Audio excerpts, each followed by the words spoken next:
Hi friends, welcome to my channel. ఇక్కడ కనిపిస్తున్న Tata nano automatic XTA variant అండి.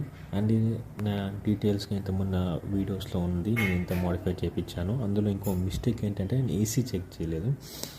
So తెచ్చిన తర్వాత ఇంకా మనమే ఏసీ కూడా చేసుకోవాలి కాబట్టి ఏసీ ఆన్ చేసినప్పుడు ఎంతైనా కూల్ అవ్వట్లేదు. సరే అని నేను ఇంతకుముందే ఏసీ వాళ్ళ దగ్గరికి తీసుకెళ్ళినప్పుడు అంతా చెక్ చేశాడు. ఏసీ అంతా బాగానే ఉంది, గ్యాస్ ఫిల్ చేసుకోవాలన్నట్టు. ఇక్కడ ఆ వీడియో కూడా అటాచ్ చేశాను చూడండి.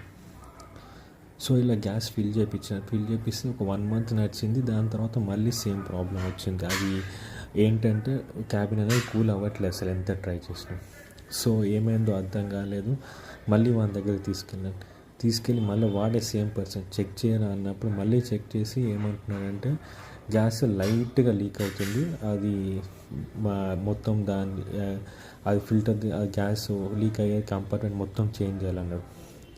సో ఇంకా వేరే ఆల్టర్నేట్ లేక మళ్ళీ నేను ఆ గ్యాస్ కంపార్ట్మెంట్ అది మొత్తం చేంజ్ చేయించాను. అది కూడా ఇక్కడ నేను వీడియో అటాచ్ చేస్తాను చూడండి. ఇది మనం గ్యాస్ ఫిల్ చేపిస్తున్నప్పుడు ఏదో ఫిల్ చేసిండు, అంతా చేసిండు, కూల్గానే అనిపించింది, అనుకున్నాము, ఓకే అనుకున్నాం. కానీ ఆ తర్వాత మళ్ళీ గ్యాస్ కూల్ అవ్వనప్పుడు కంపార్ట్మెంట్ చాలా ట్రబుల్ వచ్చింది. సడన్గా బయటికి లాంగ్ డ్రైవ్కి వెళ్ళాను, అది కూల్ అవ్వట్లేదు.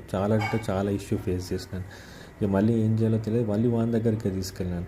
ఇది హాఫ్ నాలెడ్జ్ ఏదో నాకైతే అర్థం కాలేదు. కానీ అక్కడ ఫిల్ చేపించిన డబ్బులు వేస్ట్ అయిన తర్వాత ఇది పోయిందంట, సైడ్కి కొంచెం జంగ్ వచ్చి క్రాక్ వచ్చినట్టుంది ఇది. సో ఇది మొత్తం రీప్లేస్ చేయాలన్నట్టు. సరే అని అది మొత్తం మళ్ళీ రీప్లేస్ చేయించినాను. అది కూడా ఇక్కడ వీడియో అటాచ్ చేస్తాను చూడండి.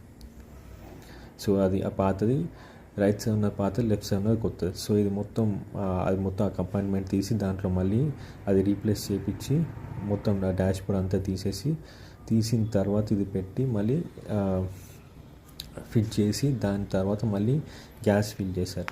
గ్యాస్ ఫిల్ చేసి ఇప్పటిదాకైతే ప్రాబ్లం లేదు. 2-3 సార్లు లాంగ్ డ్రైవ్స్ కూడా వెళ్ళినాను, హీట్ కూల్ అంతా బాగానే ఉంది.